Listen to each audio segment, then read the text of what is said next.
Bonjour à tous, alors aujourd'hui dans cette nouvelle vidéo, on va voir comment réaliser un effet vieilli sur un meuble de façon toute simple.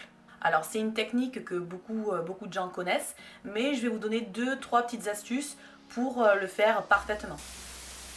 Alors pour réaliser un effet vieilli sur votre meuble, il faudra déjà dans un premier temps donc peindre votre meuble. Alors pour cela, il faudra préparer le support avec un dégraissant. Moi j'utilise celui-ci parce qu'il marche plutôt bien. Donc pour utiliser le dégraissant, il faudra une éponge de ce style. Voilà, pour bien gratter et bien décrasser. Ensuite, il vous faudra donc de la base d'accroche. Après, il vous faudra une peinture mat ou satinée, ça c'est vous qui voyez. Et pareil, de la couleur de votre choix. Moi j'ai choisi un gris clair, mais vous pouvez utiliser n'importe quelle couleur. Ensuite, il vous faudra donc du papier à poncer pour réaliser donc l'effet vieilli en question.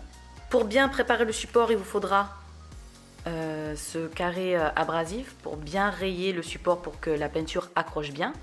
Et après, une fois l'effet vieilli réalisé avec le papier à poncer, il faudra utiliser donc cette éponge abrasive qui est très très fine, qui permettra donc d'enlever toutes les rayures que vous aurez faites en faisant le vieillissement.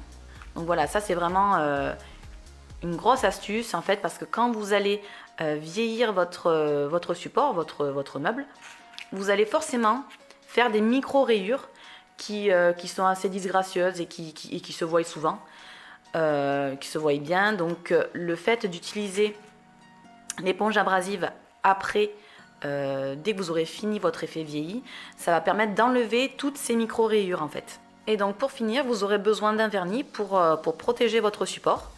Alors celui-ci est satiné, mais vous pouvez très bien en prendre un mat si vous le souhaitez. Donc voilà, j'ai mon support, donc qui est une porte en chaîne en fait, tout simplement. Alors la dernière fois, dans une ancienne vidéo, j'ai fait un effet patiné, donc de ce côté. Et là, pour faire l'effet vieilli, donc on va utiliser maintenant ce côté. Voilà, donc je prépare mon support. Voilà, je nettoie bien. Surtout insister en fait dans les moulures parce que c'est là où justement où la crasse s'installe en fait.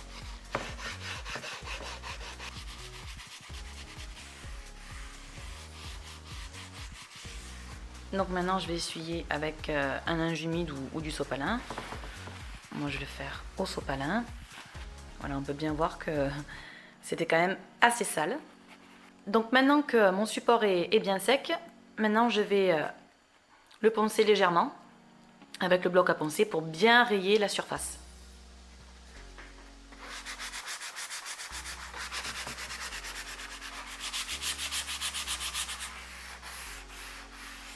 Alors il faut essayer de le faire en fait toujours dans le sens du fil du bois.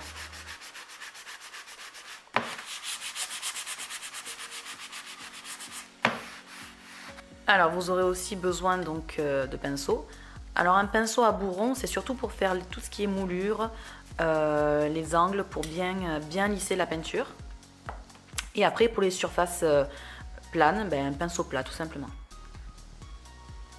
Alors maintenant que j'ai bien préparé mon support, qu'il a été dégraissé, puis poncé avec le petit bloc à poncer, voilà, égrené comme on dit, très légèrement, pour rayer un peu la surface.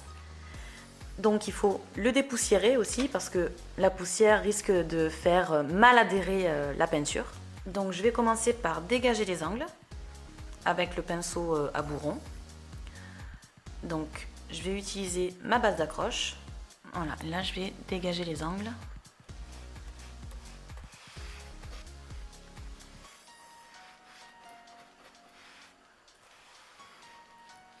Alors vraiment le but c'est de ne pas forcément couvrir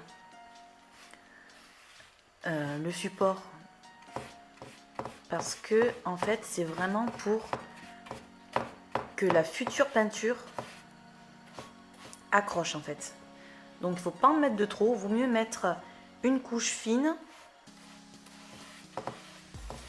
plutôt que de faire un gros paquet de peinture.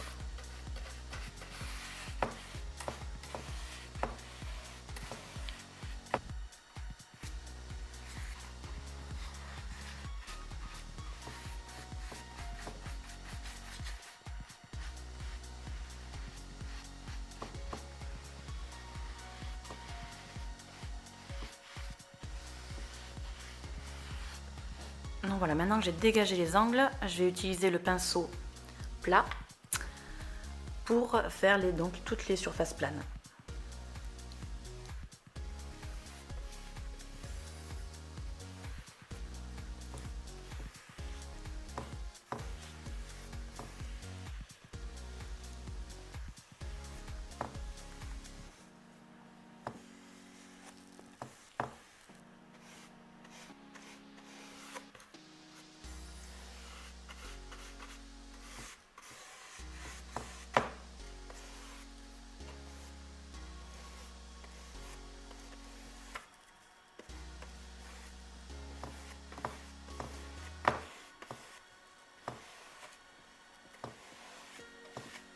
Voilà, maintenant que ma base d'accroche est appliquée, il n'y a plus qu'à laisser sécher pour ensuite passer à l'application de la peinture.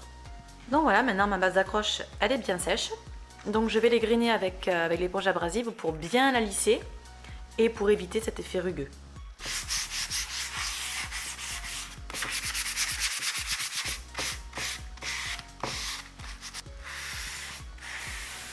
Donc maintenant on va appliquer la peinture. Alors moi j'ai choisi un gris très clair qui est d'aspect mat. Donc je vais utiliser en premier le pinceau à bourron pour bien dégager les angles en fait.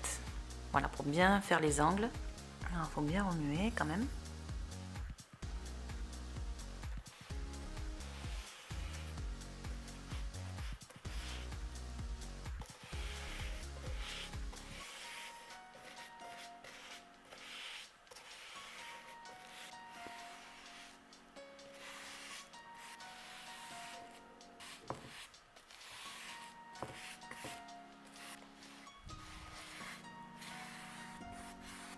Alors 2 couches seront nécessaires pour bien couvrir.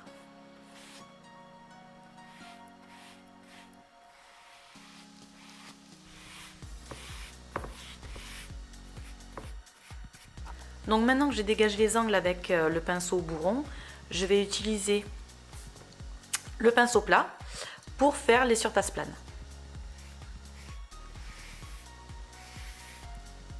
Et toujours dans le sens du fil du bois.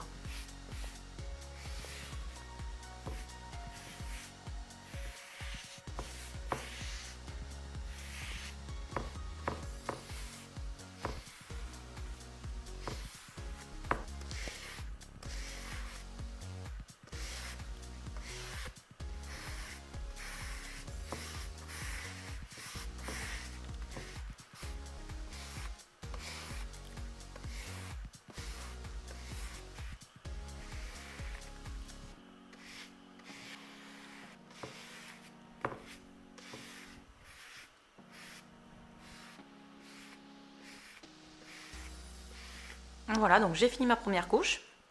Maintenant, je vais laisser sécher avant de passer une deuxième couche. Donc voilà, ma peinture est bien sèche, enfin, la première couche du moins. Donc je vais repasser un coup d'éponge abrasive pour bien lisser la peinture. Et après, je vais passer une deuxième couche.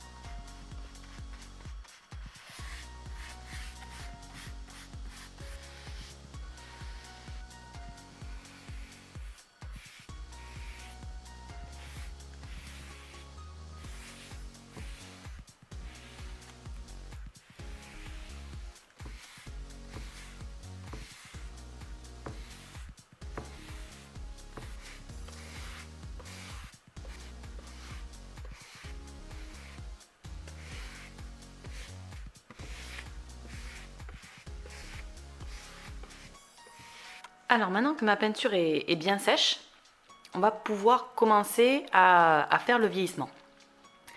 Alors il est très important de bien laisser sécher votre peinture. 24 heures, voire 48 heures, c'est l'idéal. Parce que sinon, en fait, quand vous allez commencer à faire le vieillissement, vous risquez d'avoir des pâtés de peinture en fait qui vont partir. Alors donc pour faire le vieillissement, vous aurez besoin donc d'un papier à poncer de grains 150 minimum, 150 ou 180 ou encore 220, mais pas moins de 150. Pourquoi? Parce qu'en fait vous allez rayer la peinture, en fait vous avez beaucoup trop rayé et ça va pas faire joli. Donc un papier de verre grain 150 et on va pouvoir commencer à user. Alors l'idée en fait c'est d'essayer de reproduire des usures, on va dire naturelles, c'est-à-dire qu'on va user uniquement les arêtes de la porte et les moulures pour faire un effet vieilli naturel. Alors au plus votre meuble a des moulures et des sculptures, et au plus vous pourrez faire un effet vieilli intéressant et joli. Donc j'ai fait exprès de prendre une couleur claire pour bien que l'on voie l'effet du vieillissement en fait avec le bois dessous donc qui va ressortir. Donc l'effet de vieillir votre meuble en fait c'est enlever la peinture que vous avez mise pour faire ressortir le bois dessous. Donc là moi j'ai utilisé en première couche donc une base accroche de couleur blanche. Si après la base accroche vous mettez une couleur foncée, gris anthracite ou taupe ou marron ou même noir, quand vous allez user, vous allez faire le vieillissement, vous allez voir de la base accroche blanche que vous avez mis en premier. Donc si vous ne voulez pas voir l'effet base accroche blanche pendant votre vieillissement, le mieux c'est d'utiliser une peinture qui fait 2 en 1, c'est-à-dire qui fait base accroche et qui fait peinture en même temps. Donc c'est parti, je prends mon papier de verre.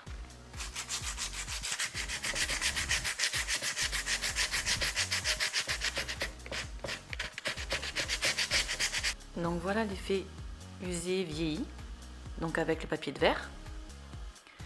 Et ça en fait on va le faire sur toutes les arêtes de la porte.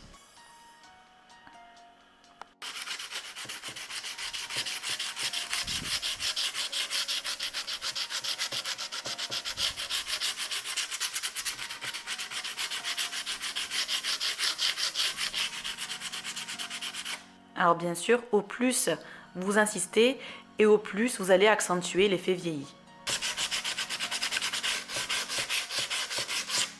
Alors en fait, là où c'est joli de le faire, c'est vraiment sur les arêtes et pas sur les parties planes.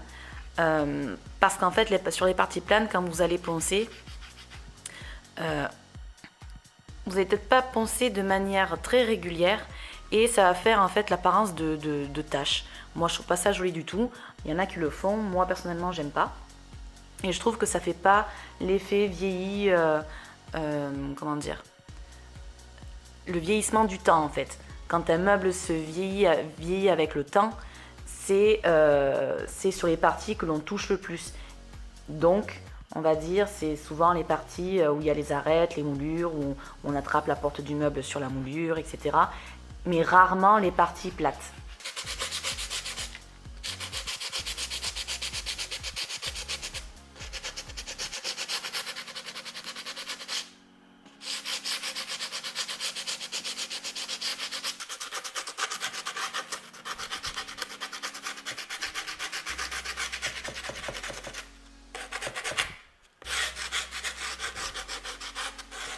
Alors, il faut toujours faire attention à l'inclinaison de votre papier de verre quand vous faites le vieillissement. Parce qu'en fait, donc là je mets mes 2 doigts ici. Mais si l'inclinaison n'est pas bonne, que je relâche là, quand vous allez passer, vous allez également rayer là. Donc il faut bien faire en sorte que le papier de verre soit sur le support que vous souhaitez vraiment vieillir.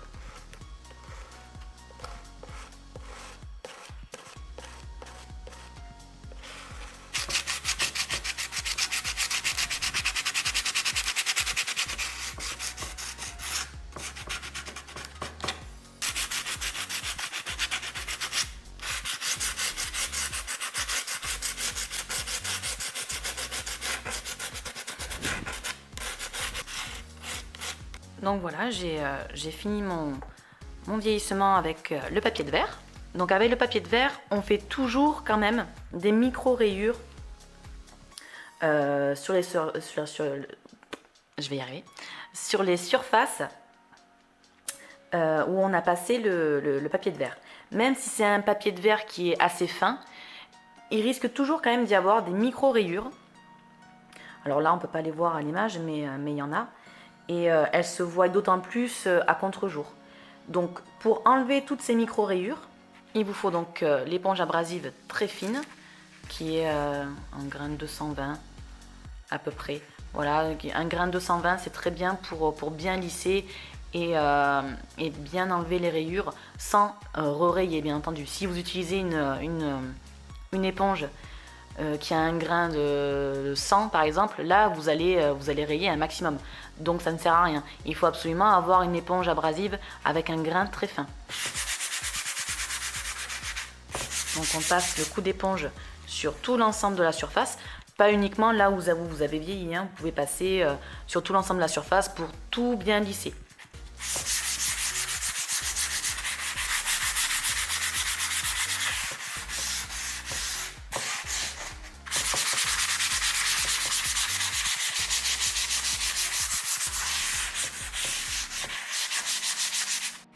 Donc voilà, j'ai fini de passer l'éponge abrasive.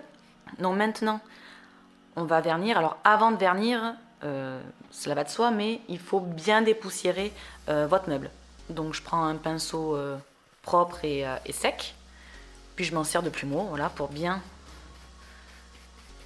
enlever toute la poussière.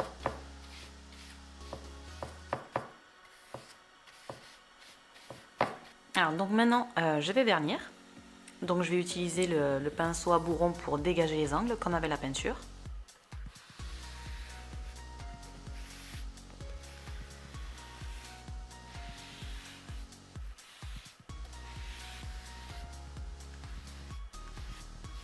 Et maintenant, je vais utiliser le pinceau plat pour faire les surfaces planes.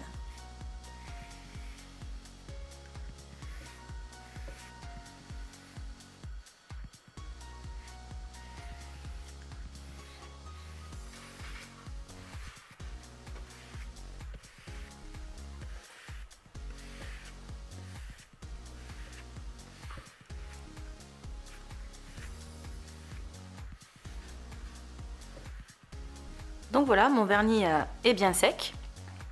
Donc j'ai bien l'effet vieilli et usé que je recherchais. Alors je vais vous donner une petite astuce. Si vous trouvez que votre vernis est trop brillant, donc en fait c'est une fois qu'il est bien sec, vous passez c'est de la laine d'acier en fait. Donc c'est de la fine, hein, c'est de la 000. Et il faut absolument d'ailleurs qu'elle soit très fine, sinon vous allez rayer tout votre support. Mais en fait, voilà, c'est de prendre cette laine d'acier et de la passer sur tout votre meuble de façon uniforme. Et ça va casser la brillance du vernis en fait. Donc moi là, je ne vais pas le faire parce que je trouve que mon vernis ne brille pas trop. C'est vraiment une astuce que j'utilise très souvent pour casser la brillance du vernis. Donc voilà, on a notre effet vieilli. Et à côté, un effet patiné que j'ai fait dans une vidéo il y a quelques temps. Donc pour apprendre à créer sa propre patine et à faire un effet patiné. Donc voilà, cette vidéo est terminée. N'hésitez pas à me dire en commentaire ce que vous en avez pensé. Et puis je vous dis à bientôt pour une prochaine vidéo.